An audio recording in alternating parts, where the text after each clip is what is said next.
Assalamualaikum warahmatullahi wabarakatuh. Alhamdulillah summa alhamdulillah. InsyaAllah pertama-tamanya terima kasih kepada pensyarah bagi madah kami pada kali ini, iaitu madah Dirasah Asanid dengan kod kursus QSI 24402. InsyaAllah pada kali ini kami diberikan tugasan untuk membuat kajian sanad hadis daripada kitab Sunan Abi Daud berdasarkan tugasan yang telah diberikan oleh Ustaz Rohaizan bin Baru. Sebelum itu, izinkan saya perkenalkan diri. Nama diberi Muhammad Irhamzan bin Ijon, bernombor matriks 065495, dan juga sahabat seperjuangan saya dalam mengkaji sanad hadis yang diberikan iaitu Muhammad Yazid Taufik bin Arifai dengan nombor matriks 068872. InsyaAllah pada kali ini saya dan juga sahabat saya akan membicarakan dan juga membentangkan berkenaan dengan biodata perawi hadis mengikut hadis yang telah diberikan sebagai tugasan kami pada kali ini. Okey, baik. Saya akan teruskan dengan membacakan matan hadis yang telah diberikan kepada kumpulan kami, iaitu yang berbunyi: Haddatsana Yahya ibnu Ismail wa ibnu Abi Khalaf anna Yahya ibnu al-Yaman akhbaruhum an Sufyan an Habib ibni Abi Sabit an Maimun bin Abi Shabib anna Aisyah مر بها سائل فأعطته كسرة ومر بها رجل عليه ثياب وهيئة فأقعدته فأكل فقيل لها في ذلك فقالت: قال رسول الله صلى الله عليه وسلم أنزلوا الناس منازهم. قال أبو داود وحديث يحيى مختصر. قال أبو داود ميمون لم يدرك عائشة. Kemudian kita pergi kepada At-Tarajim Rijalul Isnad, yang mana di dalam matan hadis daripada Sunan Abi Daud ini kami dapati ada sebanyak 7 perawi bagi matan hadis ini. Yang pertama iaitu Yahya bin Ismail, dan yang kedua Ibnu Abi Khalaf, yang ketiga Yahya binul Yaman, yang keempat Sufyan, yang kelima Habib bin Abi Sabit, yang keenam Maimun bin Abi Shabib, dan yang terakhir iaitu Aisyah. Okey, baik. Sebelum kami mencari tarajim bagi setiap biodata perawi, kami gunakan 2 kitab di dalam kajian sanad kami pada kali ini, iaitu dalam mencari biodata dan sifat perawi itu sama ada ia bersifat siqah ataupun daif ataupun dajjal atau kazab. Di samping sanad yang terdapat pada matan hadis ini juga terdapat di dalam Sunan Abi Daud, maka semua perawi yang terdapat pada matan hadis kita boleh cari. Kami boleh cari melalui biografi ataupun biodata mereka di dalam kitab-kitab yang melakukan tarajim daripada kutub sittah secara asasnya. Jadinya tidak perlu lagi bagi kami mencari biografi perawi-perawi ini di dalam kitab selain 2 kitab ini, iaitu kitab yang pertama kami gunakan, iaitu kitab yang pertama Taqrib at-Tahzib, iaitu karya Ibnu Hajar ataupun lebih dikenali sebagai Al-Hafiz Ahmad bin Ali Ibnu Hajar Al-Asqalani, dan kitab yang kedua iaitu Tahzibut Tahzib, yang mana merupakan karya Ibnu Hajar juga. Okey, baik. Kita pergi kepada peringkat yang pertama bagi perawi yang pertama, iaitu Yahya bin Ismail, di mana di dalam kitab Taqribut Tahzib dinyatakan kami merujuk kepada harful ya di dalam bab huruf ya untuk mencari nama sebenar Yahya bin Ismail ataupun biografi dan biodata beliau. Di mana lam tashu' an ismi Yahya bin Ismail fanajidu awwala min ismihi Yahya bin Ismail, dan awal nama beliau ni dinyatakan dalam nombor 7555 pada lembaran 1049, dikenali sebagai Yahya bin Ismail Al-Wasiti Abu Zakaria maqbul min al-ashirah, dengan dirumuskan ataupun ditandakan dengan huruf ha. Kemudian bagi perawi yang kedua iaitu Ibnu Abi Khalaf, kami mencari biodata ataupun biografi perawi ini dengan membuka semula kitab Taqribut Tahzib dengan merujuk At-Tarajim, dimulai dengan huruf kha dengan jenis hadzal anwan harful kha mu'jamah, yakni huruf kha berasal daripada huruf kha mu'jam, bukannya daripada huruf Arab yang asalnya, pada nombor 8538 pada lembaran 1239, yang dikenali sebagai nama sebenar beliau iaitu Muhammad bin Ahmad pada nombor 5750, dan dirumuskan sebagai tamyiz, yang mana tamyiz ini dimaksudkan dengan biografi perawi ini tidak dinyatakan secara detail atau lebih mendalam di dalam Taqribut Tahzib, dan akan lebih diterangkan di dalam kitab Tahzibut Tahzib. Seterusnya perawi yang ketiga iaitu Yahya binul Yaman. Nafashat an ismuhu Yahya binul Yaman fi harful ya fi 729 fi 1070 صفحة. وهو يحيى بن اليمن العجلي الكوفي صادق عابدا يخطئ كثيرا وقد تغير من كبر التاسعة مات سنة 89 و100. Yang mana perawi yang keempat ini kami telah cari di dalam kitab Taqribut Tahzib menggunakan huruf ya, yang mana pada nombor 7729 kami temui nama Yahya binul Yaman pada muka surat 1070, dan kami menjumpalah Yahya binul Yaman ini adalah seorang daripada golongan Al-Ajli dan berasal daripada Kufi. Dan Yahya binul Yaman ini adalah seorang yang saduq abidan, seorang yang jujur dalam beribadah, tetapi yakhti'i kathiran, tetapi banyak melakukan kesilapan. Wa qad taghayyir, dan Yahya binul Yaman ini juga seorang yang telah berubah min kibarut tasi'ah, dia telah terubah daripada golongan-golongan yang kibar, golongan-golongan yang terkemuka. Manakala Yahya binul Yaman ni wafat, meninggal pada tahun 198 Hijrah. Seterusnya adalah perawi yang keempat iaitu Sufyan Sa'id Masruq.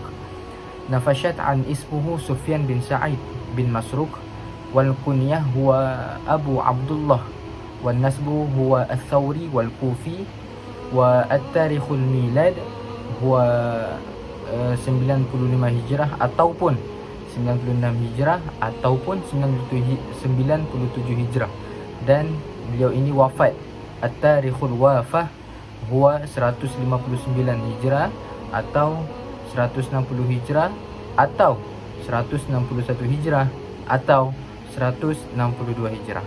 Kemudian untuk perawi yang kelima pula iaitu Habib Abi Sabit, di mana apabila kami buka tarajim, lihat juga pada kitab Taqribut Tahzib, naftashu an ismihi Habib bin Abi Sabit fi harful ha.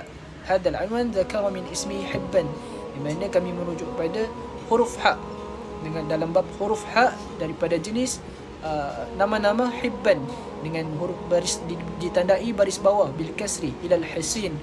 Fanajidu awwala min ismihi Habib bin Abi Sabit, maka kami temukan nama pertama sebelum Habib Abi Sabit iaitu juga Habib bin Abi Sabit pada nombor 1092 pada lembaran 218 di dalam kitab Taqribut Tahzib. Kemudian apabila kami mendapatinya di dalam Tahzibut Tahzib, lebih kepada nama beliau sebenarnya iaitu Habib bin Abi Sabit Qais, wa yuqal Hindu bin Dinar al-Asadi maulahum, ataupun kunya dia iaitu Abu Yahya al-Kufi, siqah faqih jalil wa kana kathir al-irsal wa tadlis min salasah, dan beliau ini wafat pada 119 Hijrah, di mana ditandakan dengan rumus ain iaitu bagi kutub sittah. Kemudian untuk perawi yang ketujuh iaitu Maimun Abi Shabib, yang mana di dalam Taqribut Tahzib disebut naftashu an ismihi Maimun bin Abi Shabib fi harful mim. Kami mencari nama beliau ini dimulakan dengan huruf mim, melihat kepada tarajim di dalam bab zakara baqiyatu harful mad ala tartib, iaitu baki pada huruf mim mengikut turutan. Dan fanajidu awwala min ismihi Maimun bin Shabib, yang mana pada awalnya dikenali juga sebagai Maimun bin Shabib di dalam Taqribut Tahzib, ringkasan daripada Tahzibut Tahzib ini, yang mana di dalam nombor 7095 pada lembaran 989. Kemudian apabila dilihat di dalam kitab Tahzibut Tahzib, nama beliau sebenarnya iaitu nama penuh iaitu Maimun bin Abi Shabib Ar-Rabi'i Abu Nasri Al-Kufi, iaitu julukan ataupun kunya beliau Suduq Kathir Al-Irsal minas Salasa, dan beliau ini wafat pada tanggal 83 Hijrah. Waqata al-Jamahim, dan ini ditandakan dengan rumus Bakha, iaitu Bukhari, dan juga Maq, ini Mim Qaf, iaitu Ibnu Majah, dan juga 4, iaitu merujuk kepada kitab sunan, 4 kitab sunan. Dan yang terakhir, perawi yang terakhir di dalam matan kami, iaitu Aisyah Abu Bakar. Aisyah ini sudah pastinya masyhur kita kenali sebagai isteri Nabi sallallahu alaihi wasallam. Di dalam Taqribut Tahzib dinyatakan naftashu an ismihi Aisyah fi harful ain. Kami mencari mengikut tarajim dimulakan dengan huruf ain semestinya, dengan daripada jenis hadzal anwan harful ainul muhmala pada nombor 8732 pada lembaran 1364, yang mana Aisyah ini dikenali sebagai juga Aisyah binti Abu Bakar As-Siddiq, dengan gelarannya Ummul Mukminin ataupun disebut Al-Humairah. Afqahun nisa mutlaqan, merupakan nisa wanita yang paling faqih dalam segala ilmu, terutama bidang hadis, Al-Quran dan sebagainya. Wa afdalu azwajun Nabi sallallahu alaihi wasallam. Dan beliau ini Aisyah ini wafat pada tahun 57 Hijrah. Ini sahih di dalam kutub sittah dengan ditandakan rumus ain, iaitu kutub sittah. Wallahu a'lam. Bismillahirrahmanirrahim. Assalamualaikum warahmatullahi wabarakatuh. Maka seterusnya saya akan membentangkan berkaitan al-bahthu fi adalatir ruwah wa dhabtihim fi kitab Taqribut Tahzib, iaitu perbahasan mengenai keadilan dan dhabitnya seorang perawi melalui kitab Taqribut Tahzib. Perawi yang pertama adalah Yahya bin Ismail. Yahya bin Ismail ini daripada golongan wasati, yang mana disebutkan dalam kitab Fit Taqrib qala Ibnu Hajar makbul. Yahya bin Ismail ni Ibnu Hajar berkata beliau adalah seorang yang makbul.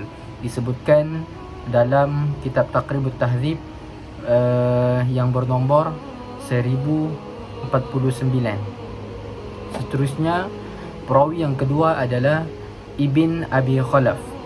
Ibnu Hajar Al-Asqalani menyebutkan di dalam kitab Taqribut Tahzib bahawa beliau adalah seorang yang thiqah.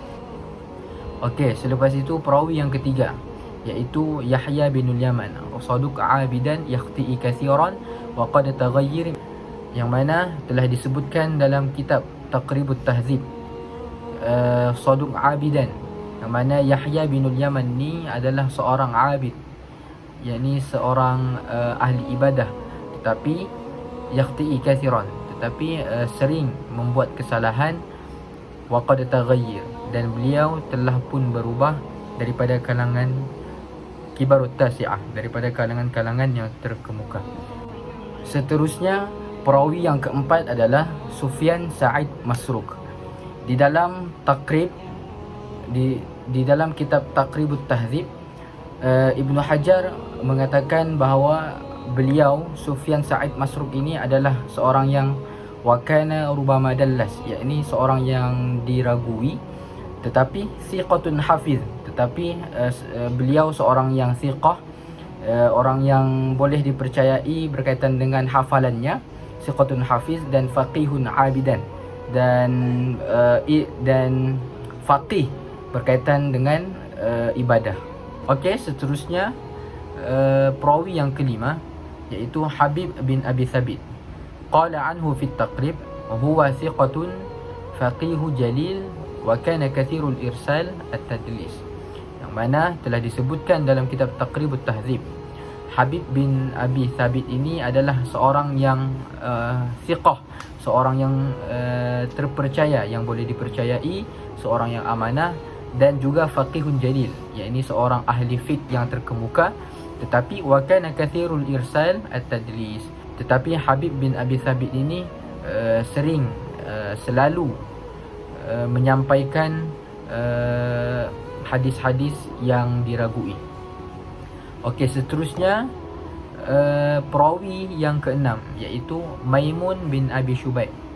qala anhu fi at-taqrib huwa saduq kathirul irsal, yang mana telah disebutkan dalam kitab Taqribut Tahdzib, iaitu Maimun bin Abi Syabib ni adalah seorang yang sadiq, seorang yang jujur, seorang yang baik, seorang yang boleh dipercaya juga, dan beliau ini banyak menyampaikan hadis-hadis.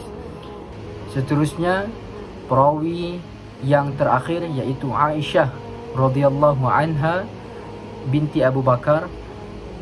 Imam Ibn Hajar Al-Asqalani mengatakan dalam kitab Taqribut Tahdzib, yakni Ummul Mukminin. Aisyah Abu Bakar ni adalah Ummul Mukminin yang digelar sebagai Al-Humairah, dan juga Afqahun Nisa mutlaqan, yang mengetahui perkara-perkara yang berkaitan dengan wanita.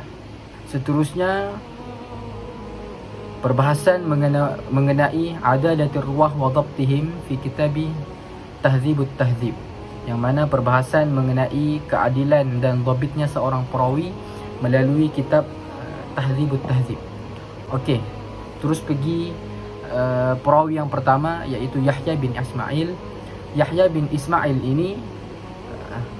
bin Ismail telah dikatakan Ibnu Hibban dalam kitab Tahdzibut Tahdzib, yang mana Yahya bin Ismail ini adalah seorang yang thiqah. Berkata juga Imam Abu Hatim bahawa beliau mengetahui berkatan Yahya dan Ismail ni, beliau menyedari Yahya bin Ismail ini, tetapi Abu Hatim tidak menulis berkaitan dengan Yahya bin Ismail. Okey, perawi yang kedua adalah Ibn Abi Khalaf, yang mana Imam Abu Hatim mengatakan beliau adalah seorang yang siqah dan saduq, seorang yang jujur, amanah dan terpercaya. Dan Imam Ibn Hibban mengatakan beliau adalah seorang yang siqah. Imam yang ketiga iaitu Yahya bin Yaman. Di sini Imam Ibn Hibban mengatakan beliau adalah seorang yang thiqah. Seterusnya imam yang keempat iaitu Sufyan Sa'id Masruq.